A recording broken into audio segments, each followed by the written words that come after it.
Boruto est le meilleur protagoniste New Gen. C'est bon, je le dis, le personnage est vraiment incroyable. En plus, il a vraiment trop de flow, c'est vraiment une dinguerie. Bonjour à tous, j'espère que vous allez bien, parce qu'aujourd'hui, on va faire la review du chapitre 5 de Boruto 2 Blue Vortex. Et restez bien jusqu'à la fin, car je vais donner mes théories. Donc, on commence avec un flashback Boruto Sasuke à un entraînement. Et là, Boruto lui dit, Sasuke, je veux dire, maître, que penses-tu de mon répertoire de techniques Uchiwa? Je maîtrise tout à la perfection, pas vrai? Et ça, les mecs, ça veut dire que Sasuke lui a appris des techniques du clan Uchiwa, alors que Boruto est un Uzumaki. Et ça, les mecs, se dire plein de choses. Sasuke, toute sa vie, il s'est battu pour l'honneur des Uchiwa. Et là, il offre ses techniques, les techniques de son clan, à un mec qui n'est même pas du clan Uchiwa. Ça, les mecs, peu de gens ont fait ce lien, mais moi, je l'ai fait. Et vraiment, je trouve ça fou. Sasuke, il a un développement incroyable. Même dans Boruto, son développement, il continue, il est incroyable. Sasuke me fait trop kiffer dans Boruto. Et Boruto, pendant tout le chapitre, il va dire Sasuke, à la place de dire maître, il va faire que de se reprendre. Voilà, ce qui montre que pour lui, Sasuke, c'est un peu son tonton, tu vois. C'est tonton Sasuke, il a toujours dit tonton Sasuke.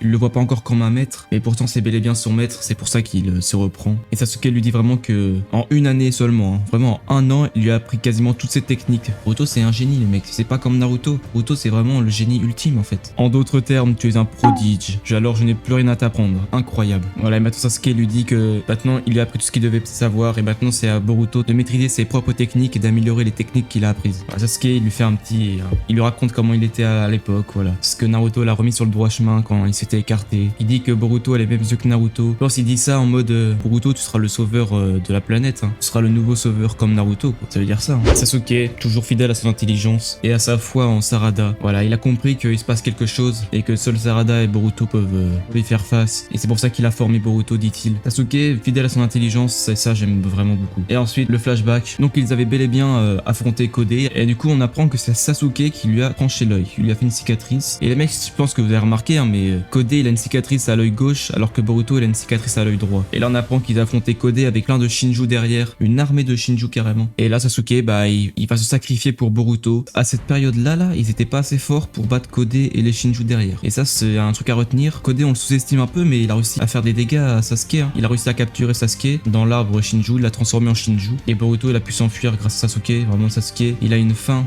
incroyable. Et après, pour moi, là, je dirais dans mes théories à la fin de la vidéo, mais il est pas mort. Je pense que il survivra quand même à la fin. Voilà. Et Sasuke, il a vraiment confiance en Boruto. Il dit que s'il parvient à assimiler tout ce qu'il a appris, personne ne pourra le vaincre. C'est-à-dire qu'il sera le plus fort du manga. Et ça, les mecs, Boruto, il a un glow-up de zinzin. Mais j'ai l'impression qu'il a tellement un gros glow-up que plus personne peut le battre en fait. C'est-à-dire même Kawaki, Sarada, ils sont à un niveau tellement en dessous de Boruto. Boruto, en 3 ans, il est devenu tellement fort. Et voilà, Sasuke qui part avec un Chidori du Raiton sur sa lame, hop, comme un bonhomme. Et voilà, après, il se fait attraper dans l'arbre. Et les mecs, quand ça sera animé en animé, ça, putain, j'ai trop hâte. On verra ce petit combat et tout. Les gars, j'ai hâte que l'animé sorte, mais bon, c'est en 2025, donc on va attendre un peu. Voilà, Boruto, il revient sur le lieu du combat, et là, il prend son katana. Héritage de Sasuke, incroyable. Du coup, maintenant, on sait que le katana de l'épisode 1, il vient bien de Sasuke. Et au moment de dire maître, il range son katana. Les petits trucs comme ça, c'est stylé en vrai. Et là, on a le flow de Boruto. C'est vraiment, mec, comment tu peux dire ce personnage, il a pas de flow? Regardez-moi ce flow de zinzin. Et mec, dans tout Naruto, c'est le personnage qui a le plus de flow pour l'instant. Vraiment, hein. Il met une vitesse à Madara, mais vraiment. Et pour moi, c'est vraiment le personnage qui a le plus de flow de Naruto, hein. Là, je suis heureux, les mecs, vous savez pourquoi? Parce que Konohamaru, c'est un de mes personnages préférés. Je l'aime trop. Et il va enfin avoir de l'importance dans l'œuvre. Et là, on apprend aussi, du coup, que Moegi, elle s'est fait capturer par l'arbre. Et du coup, c'est elle, la femme Shinju qu'on a vue. Et en plus, on a leurs élèves Inoshikacho, enfin le trio Inoshikacho. Et voilà, Moegi qui s'est fait capturer. Oh là là là là. En vrai, je m'attendais pas à ce que tu dis, oh, c'est des personnages OSEF, genre on s'en fout. Surtout dans le manga, parce que dans l'anime, on les a plus vus, mais dans le manga, on les voit jamais, ces personnages-là, genre. Konohamaru va enfin avoir de l'importance. Ça me fait plaisir, parce qu'il est trop mis sur le côté, j'en avais marre. Je veux qu'il monte sa puissance. Je veux qu'il devienne Hokage. Oh, c'est ce que je veux, parce que j'aime Konohamaru.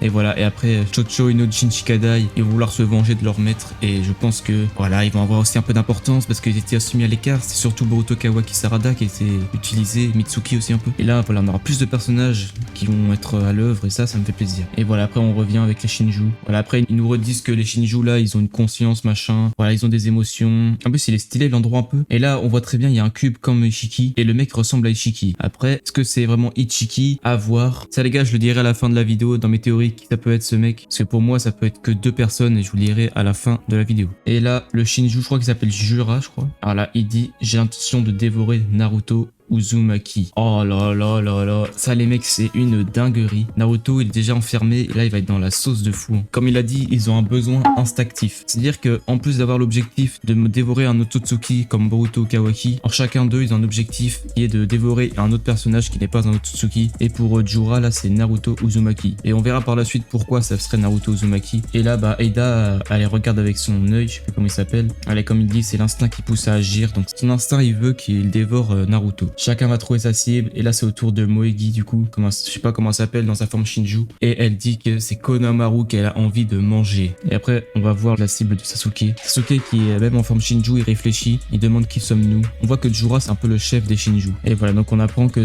la forme Shinju de Sasuke s'appelle Hidari, comme il vient de le dire. Et il dit que c'est la cible qui deviendra ton identité. Alors ensuite on a lui, là je sais plus comment il s'appelle, avec Aida. Là pendant un petit flashback, ils vont se voir. Je sais pas comment il a fait pour voir qu'Ada le voit. Ça les gars je sais pas trop. Et là elle lui dit clairement en face que sa cible c'est elle. Et ça c'est fou parce que personne ne sait qui est la cible de qui, sauf que Aida elle sait très bien qu'il y a un mec qui va être sur elle. Là il y a un mec qui veut sa peau quoi. Là elle est au bar, elle fait tomber son petit verre. Mais après elle s'en fout un peu, j'ai l'impression qu'on dit répugnant. En mode elle s'en fout un peu quoi. J'ai l'impression qu'elle s'en fout, qu'elle prend pas au sérieux. Sasuke, sa cible est Sarada Uchiwa les mecs, sa propre fille. Se rendre compte de la dinguerie, ça veut dire qu'on va avoir un combat Sarada Sasuke. En mode Sasuke il a plus d'émotion et Sarada va devoir affronter son père. Oh j'ai trop hâte. Les gars j'ai vraiment trop hâte que ça arrive. Je pense qu'on va assister à une des meilleures scènes. Hein. Et juste après, on a le retour d'Amado avec Sumire. Donc Sumire, elle est bien l'assistante d'Amado. Et donc on apprend que le pouvoir d'Eida, il fonctionne bien sur Amado parce qu'il connaît très bien ses inventions, il connaît très bien ses technologies. Et il sait que le Kama avec les données d'Akebi, donc Akebi c'est sa fille qu'il veut ressusciter, il sait très bien qu'il l'a mis sur le Kama de Kawaki. Et pourtant, dans ses souvenirs, c'est sur le Kama de Boruto. Vu que Kawaki et Boruto ont été échangés, dans ses souvenirs, il l'a mis sur Boruto. Sauf qu'il voit très bien que c'est sur Kawaki qui a les données de sa fille. Voilà, donc Amado, il a découvert que ses souvenirs ont été falsifiés. Et donc, ça peut être un potentiel rebelle contre Konoha. Parce que il a réussi à trouver la vérité comme Sasuke un peu.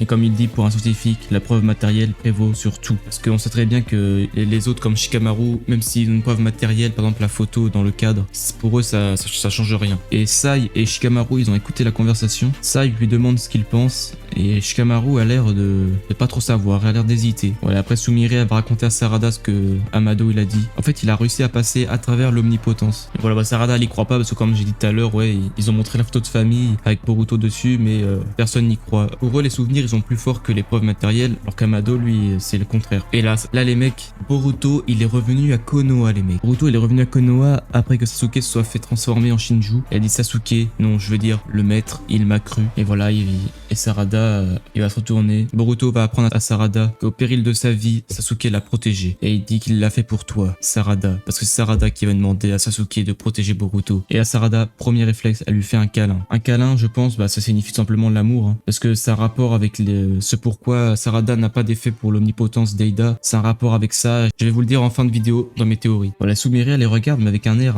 je sais pas, ça peut être un peu de jalousie, je sais pas. Parce qu'en vrai, Sumire, elle aime bien Boruto aussi. Donc je sais pas trop. Ça, les gars, ça pareil dans les théories en fin de l'épisode. Tu en as mis du temps, imbécile de Boruto. Boruto, il manquait beaucoup à Sarada, ça se voit. Et désolé, je suis de retour maintenant. Et c'est la fin. Bah, les gars, vous me direz en commentaire ce que vous avez pensé de cette scène. En fait, Boruto, là, il est vraiment de retour au village, là. Donc, dites-moi en commentaire ce que vous avez compris, si vous savez plus que moi, je sais pas. J'ai hâte de voir ce qu'ils vont faire les autres quand ils vont voir que Boruto est arrivé. Shikamaru, il est pas bête, donc je pense que s'il hésite, il va pouvoir être contre l'effet de l'omnipotence. Et maintenant, place à mes théories. Alors, j'ai plusieurs théories, les mecs. Déjà, la théorie qui existe depuis longtemps, hein, c'est que Sarada et Sumire, pourquoi ils ne sont pas sous l'effet de l'omnipotence? Mais moi, je dirais que c'est tout simplement parce qu'ils sont amoureux d'un Otsutsuki. Donc, Sumire, elle a l'air d'être amoureux de Boruto, mais aussi de Kawaki, donc on sait pas trop entre les deux encore. Et Sarada, elle est clairement amoureuse de Boruto. Hein. C'est sûr qu'ils sont amoureux d'un Otsutsuki, c'est pour ça qu'ils sont pas sous l'effet de l'omnipotence. C'est la théorie la plus plausible. Hein, après, pour résumer un petit peu les cibles, donc on a Eida qui est la cible du mec qui devait la surveiller quand elle n'était pas libérée. On a Sasuke Shinju, sa cible Sarada, donc ça j'ai très hâte de voir ce que ça va donner. Ensuite, on a Jura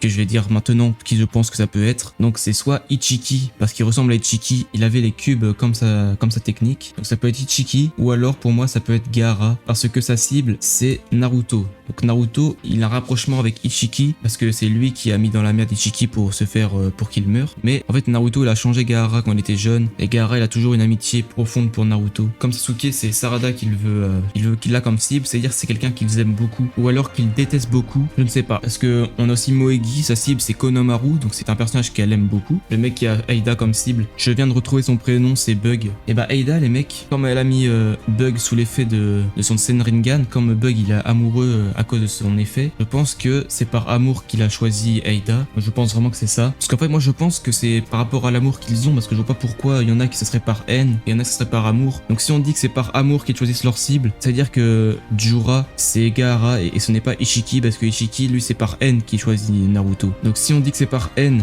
ça peut être Ishiki, mais si on dit que c'est par amour, ça peut être Gaara, parce que Gaara il aime Naruto. De toute façon les trois autres Shinju ils choisissent par amour, hein. À part que si Bug il peut choisir par haine, s'il est plus sous l'effet de Senringan, il peut avoir la haine envers Ada, donc à voir. Non, c'est soit par amour, soit c'est par amour et haine, ça peut être les deux. Moi je dirais plus que c'est par amour, donc si on part du fait que c'est par amour, ça serait Gaara. Après je vois pas pourquoi ils auraient mis un cube de Ishiki, peut-être qu'il était déjà là avant, mais c'est pour faire un lien, hein. Vraiment s'il se met dessus c'est pour faire un lien, avec le fait que c'est Ishiki. Mais pourquoi ça serait Ishiki alors qu'il s'est fait capturer et qu'en plus c'était un Otsutsuki? Donc en vrai à voir. Donc voilà les mecs, c'était tout pour cette review, j'espère que vous l'avez kiffé. Si c'est le cas, laissez un petit pouce bleu et on se retrouvera pour la prochaine review du chapitre 6 qui sera dans un mois comme d'habitude. Et voilà, je vous souhaite une bonne journée ou une bonne soirée. 忍びの時代は終わる。